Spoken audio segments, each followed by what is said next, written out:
CM Siddaramaiah ಅವರಿಗೆ ಬೆದರಿಕೆ ಹಾಕಿದ್ರ? ಯಾಕೆ ಈ ಪ್ರಶ್ನೆ ಉದ್ಭವ ಆಗ್ತಾ ಇದೆ ಅಂತಂದ್ರೆ ಕೋಟಾ ಶ್ರೀನಿವಾಸ್ ಪೂಜಾರಿ ಅವರು ಕೊಟ್ಟಿರುವಂತ ಹೇಳಿಕೆ, ರಾಜೀನಾಮೆ ಕೇಳಿದಕ್ಕೆ ಬೆದರಿಕೆ ಹಾಕಿದ್ರ ಸಚಿವ ನಾಗೇಂದ್ರ. ಎಲ್ಲರ ವಿಚಾರ ಬಹಿರಂಗ ಪಡಿಸ್ತೀವಿ ಅಂತ ಹೇಳಿ ಬೆದರಿಕೆ ಹಾಕಿದ್ದಾರೆ ಅಂತ ಕೋಟಾ ಶ್ರೀನಿವಾಸ್ ಪೂಜಾರಿ ಅವರು ಹೇಳಿಕೆ ಕೊಡ್ತಾರೆ. ಎಲ್ಲರ ವಿಚಾರವನ್ನು ಬಹಿರಂಗ ಪಡಿಸಿ ಅಂದ್ರೆ ಏನರ್ಥ? ಆ ಮೂಲಕ ಮುಖ್ಯಮಂತ್ರಿ ಸಿದ್ದರಾಮಯ್ಯ ಅವರು ಸಂದಿಗ್ಧ ಸ್ಥಿತಿಯಲ್ಲಿ ಸಿಲುಕಿದ್ದಾರಾ?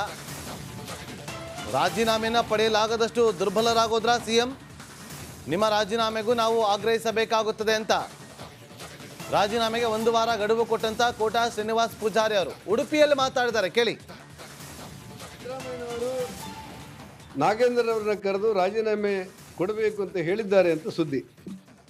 ಆದರೆ ಸಚಿವ ನಾಗೇಂದ್ರ ಅವರು ನಾನು ರಾಜೀನಾಮೆ ನಂದು ಕೇಳಿದರೆ ಎಲ್ಲರದ್ದು ಬಹಿರಂಗಪಡಿಸ್ತೇನೆ ಅಂತೇಳಿ ಬೆದರಿಕೆ ಹಾಕಿದ್ದಾರೆ ಅನ್ನೋದು ಸುದ್ದಿ. ಹಾಗಾಗಿ ಮುಖ್ಯಮಂತ್ರಿಗಳು ಕೂಡ ಸಂದಿಗ್ಧದಲ್ಲಿದ್ದಾರೆ ಅಂತ ನಮಗನಿಸುತ್ತೆ. ಆ ಕಾರಣಕ್ಕೆ ಭಾರತೀಯ ಜನತಾ ಪಕ್ಷ ಇದನ್ನು ಬಹಳ ಗಂಭೀರವಾಗಿ ತೆಗೆದುಕೊಂಡಿದೆ. ಬಡವರ ಹಣ, ದುರ್ಬಲರ ಹಣ, ಧ್ವನಿಯಿಲ್ಲದವರ ಹಣ, ಪರಿಶಿಷ್ಟ ಜಾತಿ ಪರಿಶಿಷ್ಟ ಪಂಗಡದ ಬಗ್ಗೆ ಕೆಲಸ ಮಾಡ್ತೇನೆ ಅಂತ ಹೇಳುವಂಥ ಸಿದ್ದರಾಮಯ್ಯನವರ ಸರ್ಕಾರದಲ್ಲಿ 87 ಕೋಟಿ ರೂಪಾಯಿ ಆ ಬಡವರ ಶಿಕ್ಷಣಕ್ಕೆ, ಅವರ ಉದ್ಯೋಗಕ್ಕೆ, ಆರೋಗ್ಯಕ್ಕೆ, ವಸತಿಗೆ ಮೀಸಲಿಟ್ಟಂಥ ಹಣ ಇವತ್ತು ಕಂಪನಿಗಳಿಗೆ, ಬೇರೆ ಬೇರೆ ಕಂಪನಿಗಳ ಖಾತೆಗೆ ಹೋಗ್ತದೆ ಅನ್ನುವಂಥ ಒಂದು ಪರಂಪರೆ ಮತ್ತು ವ್ಯವಸ್ಥೆ ತುಂಬ ರಾಜ್ಯದಲ್ಲಿ ಆತಂಕ ಕಡಿಮೆ ಮಾಡಿದೆ.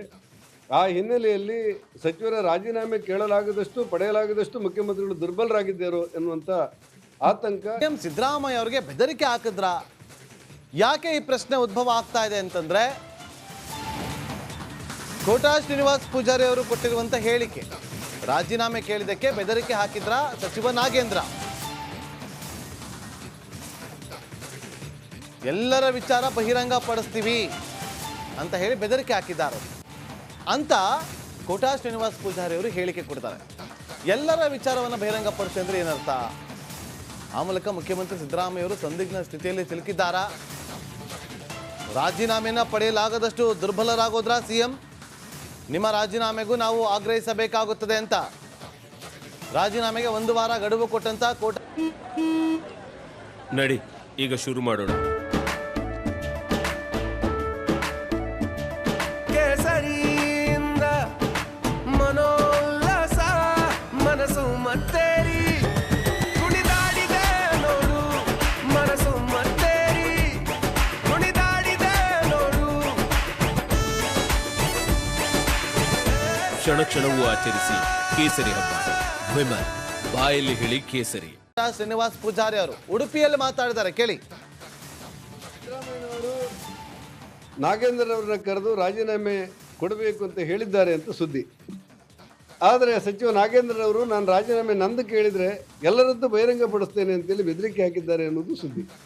ಹಾಗಾಗಿ ಮುಖ್ಯಮಂತ್ರಿಗಳು ಕೂಡ ಸಂದಿಗ್ಧದಲ್ಲಿದ್ದಾರೆ ಅಂತ ನಮಗನಿಸುತ್ತೆ. ಆ ಕಾರಣಕ್ಕೆ ಭಾರತೀಯ ಜನತಾ ಪಕ್ಷ ಇದನ್ನು ಬಹಳ ಗಂಭೀರವಾಗಿ ತೆಗೆದುಕೊಂಡಿದೆ.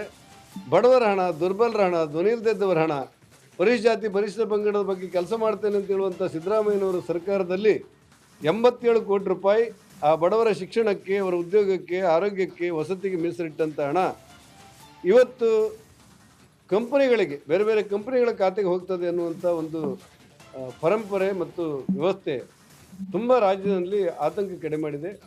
ಆ ಹಿನ್ನೆಲೆಯಲ್ಲಿ ಸಚಿವರ ರಾಜೀನಾಮೆ ಕೇಳಲಾಗದಷ್ಟು, ಪಡೆಯಲಾಗದಷ್ಟು ಮುಖ್ಯಮಂತ್ರಿಗಳು ದುರ್ಬಲರಾಗಿದ್ದಾರೋ ಎನ್ನುವಂಥ ಆತಂಕ